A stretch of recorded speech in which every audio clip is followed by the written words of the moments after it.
saya akan menjelaskan tentang fawatihus suwar. Menurut bahasa, fawatih adalah jamak dari kata fatihah yang berarti pembukaan atau pemula atau awalan. Sedangkan kata aswar adalah jamak dari kata asurah, yaitu sekumpulan ayat-ayat Al-Quran yang mempunyai awalan dan akhiran. Fawatihus suwar adalah beberapa pembukaan dari surah-surah Al-Quran atau beberapa macam awalan dari surah-surah Al-Quran. Sebab seluruh surah Al-Quran yang berjumlah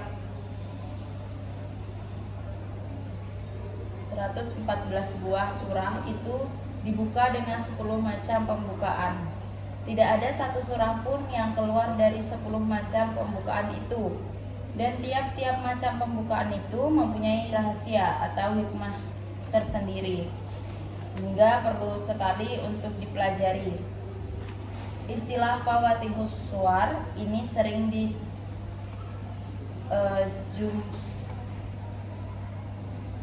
jumlahkan orang dengan al-huruf al-muqatti'an, huruf-huruf terputus yang terdapat di permulaan surah. Fawatihus suwar itu berbeda dengan huruf al-muqatta'ah yang hanya mempunyai salah satu macam yang hanya menjadi pembahasan dari 29 surah dari 114 surah-surah Al-Quran.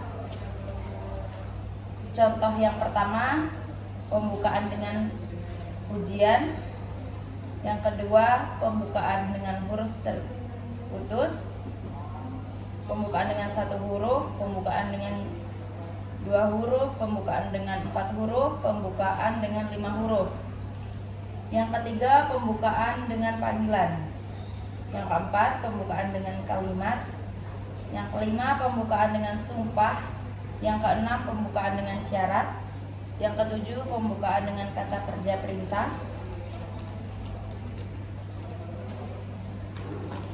Yang delapan, pembukaan dengan kata pertanyaan. Yang kesembilan, pembukaan dengan doa. Dan yang 10, pembukaan dengan alasan.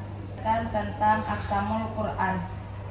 Menurut bahasa, aksamul adalah bentuk jamak dari qasam yang artinya sumpah. Adapun menurut istilah, yang dimaksud dengan ilmu aksamul Quran ialah ilmu yang membicarakan tentang sumpah-sumpah yang terdapat dalam ayat-ayat Al-Quran. Sedangkan menurut etimologi, aksam Al-Quran adalah sumpah atau ucapan penguat. Aksam Al-Quran secara terminologi yaitu ucapan penguat yang memiliki makna yang dipandang besar dan agung, baik secara hakikah maupun iktidah oleh pihak yang bersumpah. Contohnya, yang pertama zahir, yaitu sumpah menyebut fi'il qasam dan maksam bih. Yang kedua, mudmar, yaitu sumpah yang tidak menyebut fi'il qasam dan maksam bih. Selanjutnya saya akan menjelaskan tentang ijazul Quran. Kata ijaz diambil dari bahasa Arab yang berasal dari kata ijaz yang berarti melemahkan atau menjadi tidak mampu. Pelaku atau yang melemahkan dinamai mu'jiz dan ditambah tak pada akhir kata yang mengandung makna mubalagh. Dengan begitu, kata mukjizat itu berarti kemampuan untuk melemahkan yang dimiliki sesuatu ini sangat tinggi karena pertolongan Allah. Dia menolong siapa yang dikehendakinya. Kata mukjizat dalam kamus besar diartikan sebagai kejadian ajaib yang sukar dijangkau oleh kemampuan akal manusia. Pengertian tersebut tidak sama dengan pengertian kata dalam istilah agama Islam. Contohnya yang pertama, mukjizat indrawi seperti tongkat Nabi Musa, Nabi Sulaiman yang bisa mengerti bahasa burung dan segala hewan. Nabi Isa yang bisa menyembuhkan orang buta dan menghidupkan orang mati dengan seizin Allah. Yang kedua, mukjizat bersifat rasional. Mukjizat hanya dapat dimengerti oleh orang-orang yang mau menggunakan akalnya. Selanjutnya saya akan menjelaskan tentang amsatul Quran. Amsatul adalah bentuk jamak dari matsal. Dalam sastra, amsal adalah perumpamaan suatu keadaan dengan keadaan lain untuk tujuan yang sama, yakni menyamakan sesuatu dengan yang aslinya. Menurut Kamus Besar Indonesia, amsal adalah bentuk jamak dari kata matsal. Menurut Syafi'i, amsal adalah menyajikan makna yang tidak terlihat melalui penampilan bentuk indrawi, disusun dengan bentuk indah dan daya tarik, baik dengan mengandung tasbih atau mursal. Amsal merupakan metode penjelasan dalam Al-Quran.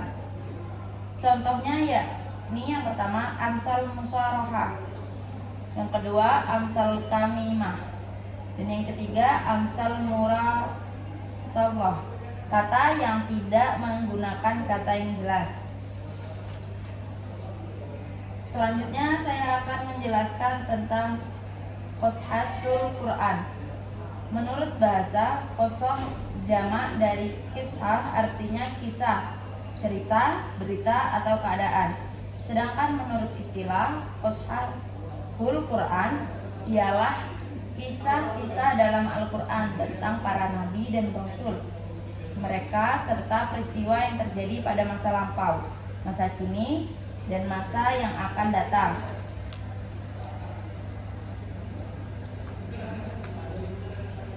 Contohnya dari segi waktu atau masa lalu, di dalam surah Al-Baqarah ayat 30 sampai 34. Sedangkan dari segi materi, kisah para nabi, contohnya kisah Nabi Nuh dalam Quran surah Hud ayat 25 sampai 49. Mungkin cukup sekian penjelasan dari saya, kurang dan lebihnya saya mohon maaf. Wassalamualaikum warahmatullahi wabarakatuh. Waalaikumsalam warahmatullahi wabarakatuh.